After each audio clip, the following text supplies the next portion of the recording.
dari Undang-Undang Nomor 12 Tahun 2011 tersebut, sehingga tindakan-tindakan yang dilakukan setelahnya pun juga melanggar peraturan yang ada.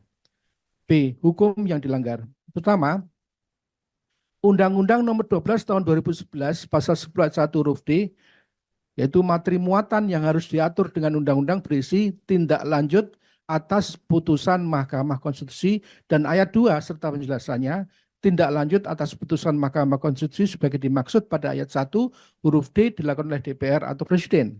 Serta penjelasannya, ayat 1 huruf D yang dimaksud dengan tindak lanjut atas putusan Mahkamah Konstitusi terkait dengan putusan Mahkamah Konstitusi mengenai pengujian undang-undang terhadap Undang-Undang Dasar Negara Republik Indonesia tahun 1945, materi muatan yang dibuat terkait dengan ayat, pasal, dan atau bagian undang-undang yang secara tegas dinyatakan dalam putusan Mahkamah Konstitusi bertentangan dengan Undang-Undang Dasar Negara Republik Indonesia tahun 1945.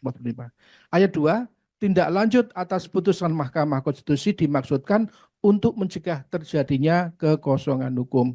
Dengan demikian, Undang-Undang Nomor 12 Tahun 2011 Pasal 10 ayat 1D dan 2 di atas menyatakan bahwa putusan MK harus ditindaklanjuti oleh DPR atau Presiden untuk mencegah terjadinya kekosongan hukum.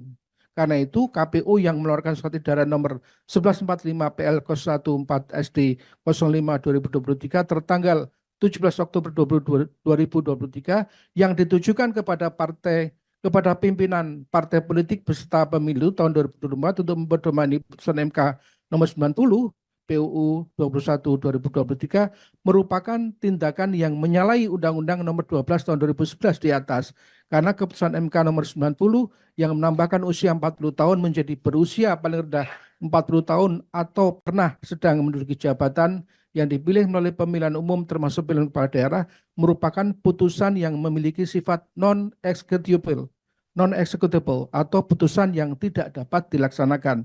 Keputusan MK nomor 90 tersebut harus ditindaklanjuti oleh DPR dengan melakukan legislative review atau Presiden dengan menerbitkan peraturan pemerintah pengganti undang-undang. Nomor 2.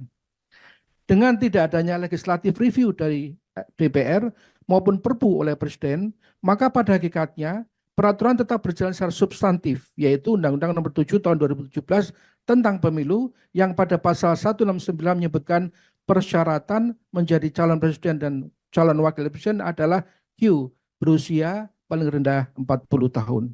Karena itu tindakan-tindakan yang dilakukan oleh KPU sehubungan dengan tugasnya sebagai komisi yang menangani kasus pencalonan Gibran Raka Buming Raka sebagai cawapres yang belum berusia 40 tahun menjadi tindakan yang salah yang dapat disebut sebagai tindakan legal disobedience atau ketidaktaatan terhadap hukum. Frasa legal disobedience menunjukkan tindakan sengaja untuk melanggar atau tidak patuh terhadap hukum atau peraturan tertentu walaupun masih dalam kerangka sistem hukum. Baca Peter V. Jones Introduction Law and Disobedience Res Publica. KPU dalam hal ini dengan sengaja tidak menaati aturan hukum sebagaimana yang tertera dalam Undang-Undang Nomor 12 Tahun 2011 Pasal 10 ayat 1 dan 2 serta penyelesaiannya dengan sebab yang tidak begitu jelas, tetapi malah membuat surat edaran untuk mempedomani keputusan MK nomor 90. 3. Kemudian pada tanggal 25 Oktober 2023, KPU menerima pendaftaran bakal pasangan calon Prabowo Gibran dan dilanjutkan dengan tanggal 26 Oktober 2023 Prabowo Gibran melaksanakan tes kesehatan dengan menggunakan anggaran pemilu. Lalu pada tanggal 27 Oktober 2023, KPU melakukan berita acara nomor 1584 tentang penerimaan pendaftaran bakal pasangan calon presiden dan wakil presiden.